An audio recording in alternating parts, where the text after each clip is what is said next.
বাংলাদেশ আর মধুপুর মিরপুর স্টেডিয়ামে খেলা আছে, খেলা দেখতে যাইতে হবে। ওরে খেলা দেখবো কি, খেলা তো ওই সময় আমরা কইরে থইছি। তখন তার ছোট ছিলাম, ওই অস্ট্রেলিয়ায় জোর করে ধরে নিয়ে গেছে আমার খেলা করার জন্য। আমি বললাম যে না, আমার সময় নেই, আমি মোবাইলে কাজ কাম করি, এত সময় কম দেবো। বলছে না স্যার, আপনি খেলতে হবে, আপনি যদি না আসো তাহলে আমরা হেরে দেবো। যা ওদের অনুরোধে গেলাম, যে ভাই সেই প্রথম ওরা দুটো বল করেছে, তা আমি একটু ভেল মারলাম।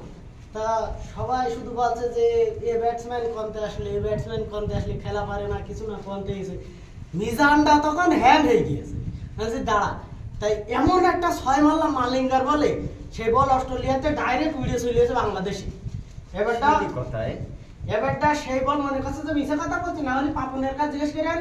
ওই পাপন সেই বল কুড়াইলো, কুড়ে দীর্ঘদিন এই বাংলাদেশের ছেলেপিলে খেলা করে ওই সাকিব আল হাসান কত হয়েছে, ওই বল দিয়ে খেলা শিখি।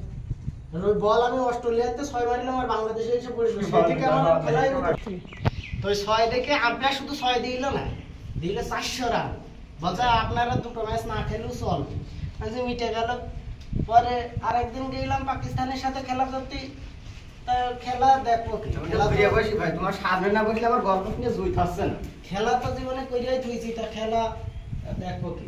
ওই পাকিস্তানে যাইয়ে ওই বল করছে সেই হলো শাহিদ আফ্রিদি। তা আমি বললাম যে তুই ছেলেপিলে মানুষ, আমার সামনে কি করতে আসলি, মান ইজ্জতের ব্যাপার। তোর বলে যদি দুর্ঘটনাবশত আউট হয়ে যায়, ইজ্জত আমারও যাবে, তোরও যাবে।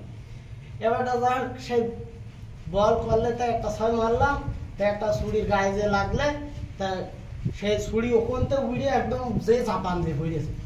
কি কেরাবেরা আমার নামে 4টে মামলা দিল, 4টে মামলা দিল আমার নামে। খেলাই আর করতে দেবে না আইসিসি বোর্ড। আমি বললাম তা তোমরা যদি ওই করো তাহলে আমি আর খেলবো না। খেলা ওদের দেখবো কি, এখনকার ছেলেমিলে খেলা পারে।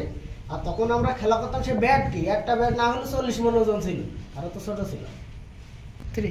আর সেই সময় ওই বল তো পুরো দেখিস নি, একটা বল 8 মন করে ওজন ছিল। 3-4 জন মিলে বল করতে, আর আমি একা খাপাতাম। বলছি না, সেই নাই তো ওই মানুষের গায়ে লাগলে মানুষ কোনোদিন এক জায়গায় তার এক জায়গায় যেয়ে পড়ে। আর এ হইলো ভিন রাষ্ট্র, সে হইলো ভিন রাষ্ট্র। খেলা দেখ করছি, খেলা এখনকার ছেলেগুলো বোঝে না, পারে, আম্পায়াররাও ভালো বোঝে না।